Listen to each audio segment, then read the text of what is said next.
Hi, everyone.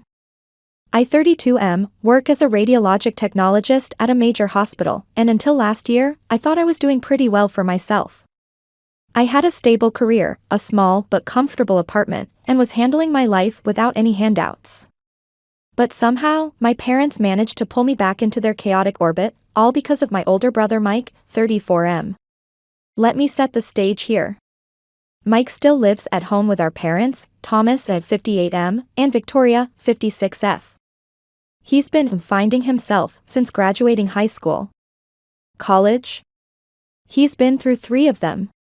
The first kicked him out for failing nearly every class except PE, the second for disciplinary issues. He claims the professors didn't understand his creative approach to deadlines, but we all know that's code for partying too much and skipping assignments. I can't even remember what happened with the third one. His job history? That's even more of a joke. He worked at an electronics store until he got caught giving unauthorized discounts to his friends. Then he tried being a barista but quit because the customers were too demanding. His most recent gig was at a gym, where he lasted 2 weeks before declaring that early shifts were toxic to his lifestyle. Meanwhile, I worked my way through college, juggling part-time jobs and scholarships to graduate debt-free. I completed my radiology program, got licensed, and landed a good position at a respected hospital. But in my family, being the responsible one doesn't mean you get a pat on the back. It means you're the one they call when they need something. Last year, my parents invited me over for Sunday dinner. Victoria makes this amazing lasagna, and Thomas likes to grill me about my plans for the future, while sipping his iced tea. It's their thing. But this time, I could tell something was different. Halfway through dinner, Mom hit me with this. "Nathan, honey, we've been thinking, wouldn't it be nice if you moved back home for a while?" I almost choked on my garlic bread. What? Why would I do that? Well, she said in her best soothing voice, housing prices are insane, and rent is just throwing money away. If you moved back, you could save so much for the future. Dad nodded like he was in on some genius plan. Exactly. You're young, Nathan. This is the time to be smart with your money. Plus, you'd be helping out the family. There it was, the guilt trip. My parents are masters at this. They've been playing the family helps family card for as long as I can remember. When Mike wrecked Dad's car as a teenager. Family helps family, Nathan. When Mike needed money for books, which I later found out went towards a gaming console. Family helps family, Nathan. Still, they made it sound so logical. It would only be for a little while, Mom added. And it's not like you wouldn't be contributing, just a small amount for rent and groceries. Way less than you're paying for that apartment of yours. I didn't say yes right away. I mean, I liked my apartment. It was tiny, sure, but it was mine. No one nagging me about dishes in the sink, no random family drama, and definitely no Mike bumming around in his pajamas at 2 p.m. But I couldn't deny they had a point. Rent was eating up a big chunk of my paycheck, and moving back home could give me a chance to save up. Just think about it, Mom said, flashing that hopeful smile she always uses when she wants me to agree to something. No rush. I spent the next few days mulling it over. On paper, it made sense. I could save money, maybe even enough for a down payment on a house someday. And part of me thought it might be a chance to reconnect with my family. Things had been a little distant since I moved out. So after a lot of back and forth in my head, I called Mom and said I'd do it. She sounded thrilled. "Oh Nathan, you won't regret this. It'll be so nice to have the family together again." Looking back, that should have been my first red flag. She sounded way too excited about what was supposed to be me helping out the family. But at the time, I didn't think much of it. I moved back in the next weekend. They gave me my old room, which hadn't changed much since high school, same twin bed, same posters on the wall. It was weird, but I told myself it was temporary. For the first few weeks, everything seemed fine. I paid a small rent payment, way less than what I'd been paying for my apartment, and helped out with groceries. It wasn't ideal, but it wasn't terrible either. Mom would gush about how nice it was to have me back, and Dad kept saying things like, "It's good for the family to stick together." Even Mike was weirdly pleasant at first, cracking jokes and actually cleaning up after himself once or twice. But in hindsight, I should have known better. My parents are pros at making things seem fine on the surface while quietly pulling strings behind the scenes. And Mike? Well, Mike's just Mike. He's been riding the family gravy train for years, and I should have realized my return was just another stop on his endless ride. It started small, little things here and there. For example, Mike's room suddenly got a serious upgrade. I walked past his door one day and saw him setting up a huge flat-screen TV on his wall. His desk had a brand new gaming PC, complete with one of those ridiculous chairs that light up. "Where'd you get the money for all that?" I asked. He just shrugged. "I've been saving," he said without even looking up. Saving from what? I wanted to ask, but I let it go. Maybe he had saved up. Stranger things have happened. Then there was the fridge situation. Every time I bought groceries, they'd disappear within 48 hours. I'd stock up on basics: eggs, milk, bread, a few snacks, and the next day, I'd find Mike chowing down on a sandwich the size of my head with half the loaf gone. "Did you eat the last of the eggs?" I asked him one morning. "Yeah," he said casually, scrolling on his phone. "Made an omelet. You want me to pick up more or something?" I stared at him, speechless. The guy hadn't bought groceries in years, and now he was acting like it was a minor inconvenience for me to ask. I told Victoria about it later, and she just laughed. "Oh, you know Mike, he doesn't think about those things." I'll remind him. Then came the deliveries. Every other day, it seemed like Mike was getting a package: shoes, clothes, random gadgets, stuff he clearly didn't need. Once, a delivery guy handed him a massive box that turned out to be a brand new sound system. He was practically giddy setting it up. "Where's all this money coming from?" I asked, trying not to sound too accusatory. "Oh, here and there," he said vaguely. Here and there apparently meant my wallet, because the next time I went to do the grocery run, Mom handed me her card and said, "Use this for the family stuff, and if there's anything extra, just cover it, pay you back later." I didn't think much of it at first. I figured it was one of those, "we'll square it up later," kind of deals. But later never came. By the time I realized she wasn't keeping track, I'd already covered hundreds of dollars worth of groceries. And then there was the rent situation. When I first moved back, we'd agreed on a small fixed amount I'd pay each month. But about 2 months in, Mom said, "Nathan, I hate to ask, but could you help a little more this month?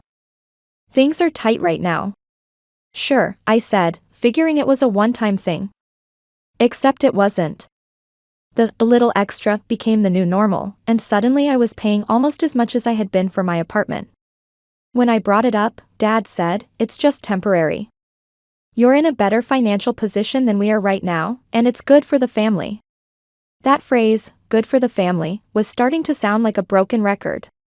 It wasn't just the money, though. It was the whole vibe. I started noticing how everything revolved around Mike. If he wanted something, my parents bent over backward to get it for him. If he needed to borrow the car?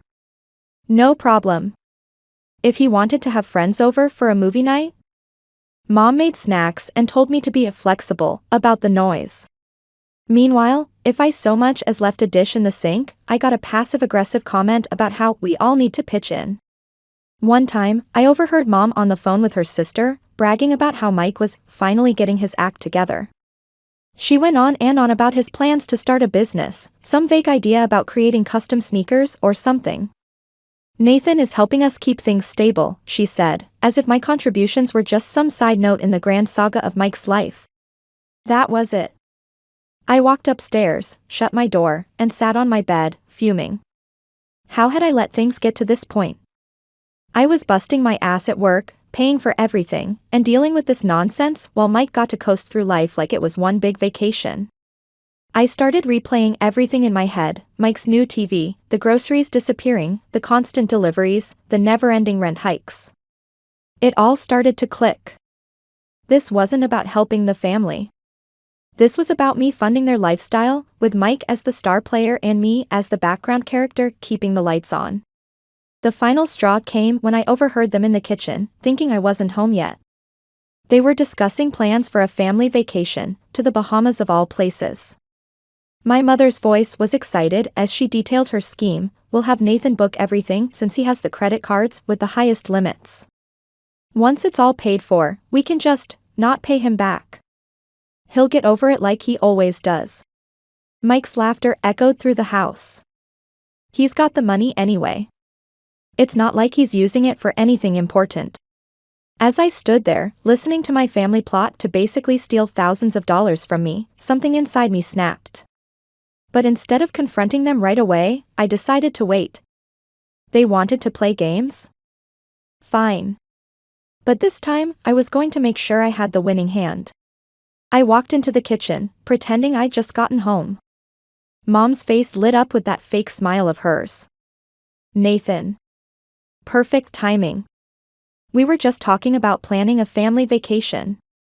What do you think about the Bahamas? I smiled back, already formulating my plan. Sounds interesting, Mom. Tell me more about it. Little did they know, their perfect plan was about to backfire spectacularly. Update 1, it's been about a week since I discovered my family's vacation scam plan, and I've got quite an update about how I turned their scheme back on them. After pretending to agree to book the family vacation, I meticulously planned every detail of my revenge. While my mom bombarded me with resort preferences and activity requests, I was quietly working on 2 separate plans, my actual luxury getaway and their fake vacation documents. Victoria had it all mapped out in her head, ocean view rooms at a 5-star resort, all-inclusive packages, spa treatments, the works. She spent hours sending me links to specific resorts and room types, gushing about how this would be such a wonderful family bonding experience, and how we all deserved this break. Thomas even created a detailed spreadsheet of activities he wanted us to book, color-coded by day and priority level. Mike, not wanting to miss out on the luxury, kept sending me texts about upgrading his seat to business class because economy would hurt his back. I spent several nights perfecting the fake documentation. Working in healthcare has taught me the importance of attention to detail, and I put those skills to good use. I created convincing-looking reservation documents using actual airline formatting, complete with proper logos, booking codes, and QR codes. The trick was making them look perfect while ensuring none of the booking numbers would exist in the airline's system. For their flight, I chose a real flight number but gave them a departure time 2 hours after my actual flight. I made sure to book through a travel agency that only allows the primary account holder, me, to make changes or cancellations. Everything looked legitimate, from the confirmation emails to the boarding passes, but it was all smoke and mirrors. Meanwhile, I booked myself an incredible beachfront villa at one of the most exclusive resorts in the Bahamas. The package I chose included private beach access, daily spa treatments, gourmet dining, and a personal concierge.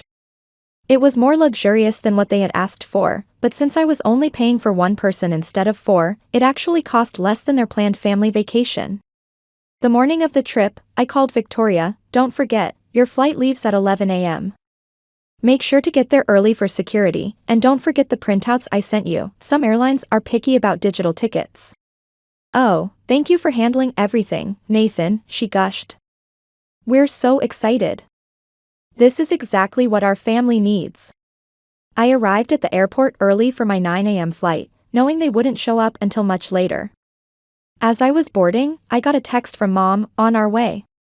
Can't wait to start our family vacation." I sent back a quick "safe travels. Can't wait to see you at the resort," before turning on airplane mode and settling into my seat with a satisfied smile.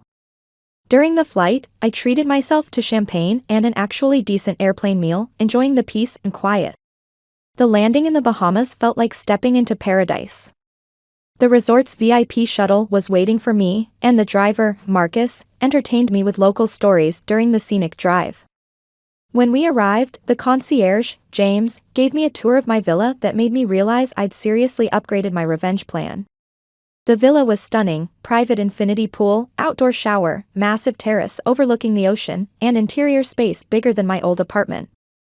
The bedroom featured a king-sized bed with ocean views, the marble bathroom had a soaking tub and rain shower, and the fully stocked bar was complimentary.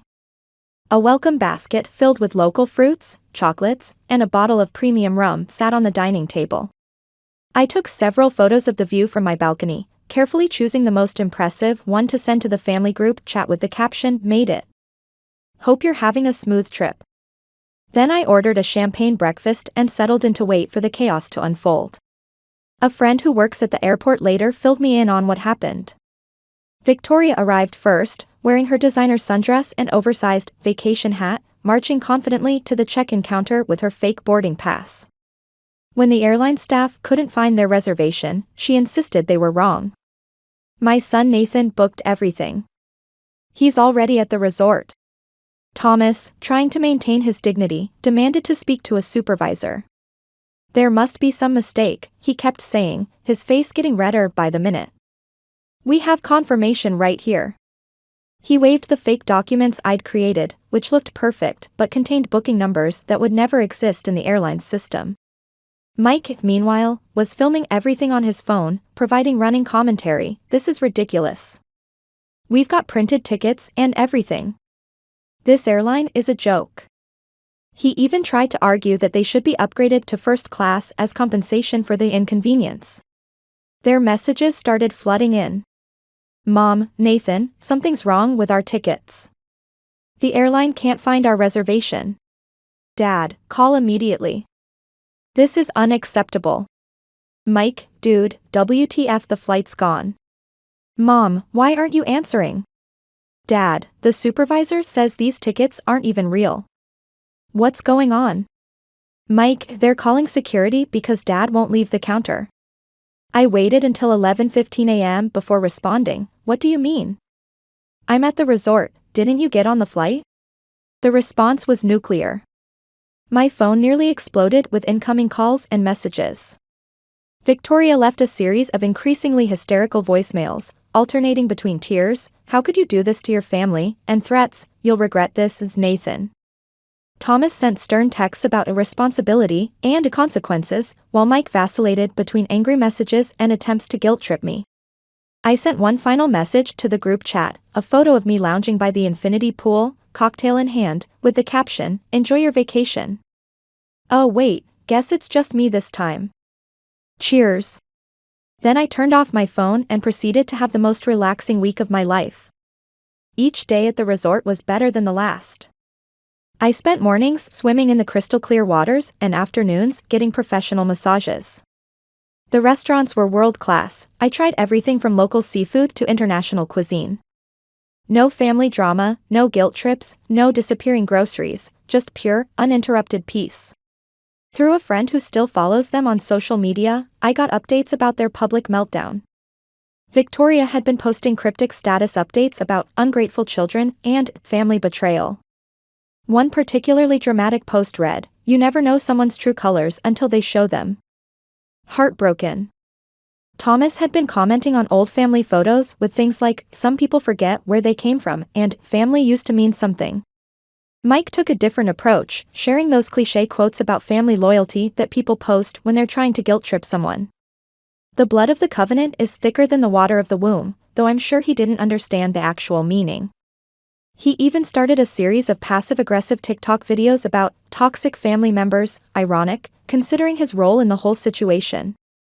Extended family members and family friends started taking sides. Some sent me concerned messages asking what happened, while others immediately jumped on my parents' bandwagon without hearing my side. My Aunt Sarah, Victoria's sister, called me 3 times to lecture me about respecting my parents. Uncle David, on the other hand, sent me a private message saying, "I don't know what happened, but knowing your parents, they probably had it coming." But here's the thing, their manipulation tactics don't work when you're sipping a piña colada on a private beach, thousands of miles away from their drama. The resort staff, who had no idea about the family situation, kept commenting on how relaxed and happy I looked. One of the waiters, Jorge, even joked that I must not have a care in the world. If he only knew. The vacation also gave me time to reflect on years of manipulation and financial abuse. Each day of peace and relaxation helped me see more clearly how toxic my family dynamic had become. The distance helped me realize that their behavior wasn't normal, and I wasn't wrong for standing up for myself. I'm writing this update from my final day at the resort. The sun is setting over the ocean, painting the sky in brilliant oranges and pinks. I've got one last gourmet dinner planned at the resort's signature restaurant, and I'm feeling completely refreshed. But I know the real drama is waiting for me back home. I'm flying back tomorrow, and I've already got dozens of texts from extended family members asking about the vacation disaster they've been hearing about. My parents have apparently been spreading their version of events, conveniently leaving out the small detail about their plan to scam me out of thousands of dollars. Don't worry, I've got plans for handling that too.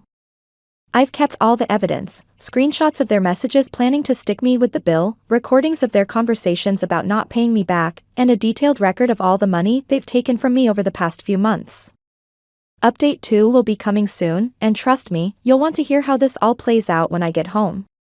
Update 2. After returning from my solo Bahamas trip, I knew I needed to set the record straight. While I was away, my parents had been spreading their version of the vacation disaster to anyone who would listen, painting me as the villain who cruelly tricked them with fake tickets. Time to show everyone the full picture. I sat down at my computer and spent hours crafting a detailed Facebook post. My hands were shaking as I typed, but my resolve was firm. I started with how my parents convinced me to move back home under the guise of helping me save money, only to slowly shift all financial burdens onto me. I explained how they enabled Mike's lifestyle while making me feel guilty for not contributing enough. The post laid out every manipulation tactic they'd used, the guilt trips, the emotional blackmail, the constant moving of goalposts. I included a monthly breakdown of how my small contribution had grown to exceed my previous apartment's rent. I detailed Mike's expensive purchases and the mysterious source of his funding. Spoiler alert, it was my grocery money. But the real power of the post came from the evidence I attached. Remember those kitchen conversations I mentioned overhearing? I had recordings. I included the clip where they explicitly discussed their plan to stick me with the vacation bill and never pay me back. Their own voices, their own words, their own laughter about taking advantage of me. I also added screenshots of text conversations, bank transfers, and a detailed log of all the temporary expenses that had somehow become permanent. The evidence was overwhelming and undeniable. The reaction was immediate and explosive. Within an hour, the post had dozens of comments and shares. People who had initially sided with my parents started backtracking fast. I had no idea this was the full story, my cousin wrote. I'm so sorry for judging you, Nathan. They showed us the fake tickets and played the victim, but this is straight up financial abuse. A family friend who'd known us since childhood commented, "Wow, I always thought your parents favored Mike, but I didn't realize it was this bad. Good for you for getting out of that toxic situation." This explains so much about why Mike never grew up. One of Victoria's closest friends sent me a private message. "I've known your mother for 20 years, and I'm shocked. I can't believe they did this to you. I'm so sorry I believed them without hearing your side first. No wonder you always seemed so stressed at family gatherings." Even my colleagues at the hospital, who had followed the drama unfold on social media, expressed their support. My supervisor pulled me aside and told me she was proud of how professionally I'd handled everything, never letting it affect my work performance. She even offered to adjust my schedule if I needed time to deal with the fallout. My parents' response was exactly what I expected. Victoria left a series of increasingly frantic comments. "I can't believe you're airing our private family matters online. You're making us look terrible. This is so out of context. We only wanted what was best for the family. How dare you record private conversations?" Thomas took a more threatening approach. "You better take this down, Nathan. You're crossing a line, and you'll regret it. No son of mine behaves this way." Mike, surprisingly, remained silent on social media, but he sent me a series of late-night texts alternating between anger and attempts at manipulation. "You've really done it now, bro. Mom's crying herself to sleep. Hope you're happy." Followed by, "Come on, man, we can work this out. Remember when we were kids?" I didn't respond to any of them. Instead, I edited the post to add a short update at the bottom. "For anyone wondering, I stand by everything I've said here. I won't be taking this post down, no matter how many threats or guilt trips I receive.